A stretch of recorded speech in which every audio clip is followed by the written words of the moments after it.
ఓం సాయిరామ్. ఈరోజు శ్రీరామనవమి షిరిడీలో ఎంతో ప్రాముఖ్యంగా జరుపుకుంటూ ఉన్నాం కదండి. ఇక్కడ కూడా మనం ఎంత బాగా శ్రీరామనవమి వేడుకలు అనేవి బాబావారు కూడా ఆ రోజుల్లో చాలా బాగా చేయించేవారు.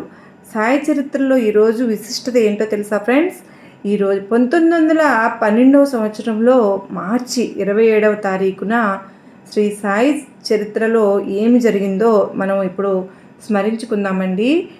1912వ సంవత్సరం శ్రీరామనవమి మార్చి 27వ తారీఖు నుంచి కూడా షిరిడీలో ఉరుసు ఉత్సవంతో పాటు శ్రీరామనవమి ఉత్సవం కూడా ప్రారంభించడం జరిగింది.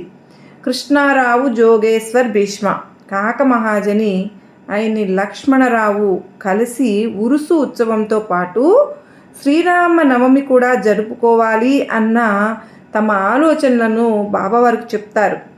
చెప్పి బాబావారి అనుమతి కోరిన తరువాత అందుకు సాయినాథుడు వెంటనే అంగీకరించారు.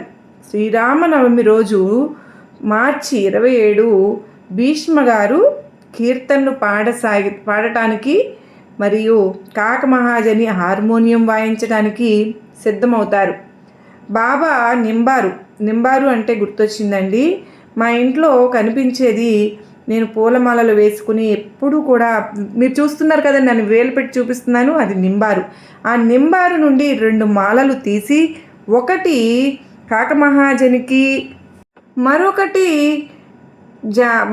తీసి మాలలు భీష్మకు కూడా పంపిస్తారనమాట. భీష్మ రాముని జననం గురించిన కీర్తనలు పాడుతూ ఉండగా లక్ష్మణరావు హార్మోనియం వాయించేవారు. ఈరోజు చాలా విశేషంగా ఈ 2 కార్యక్రమాలు జరిగేవండి.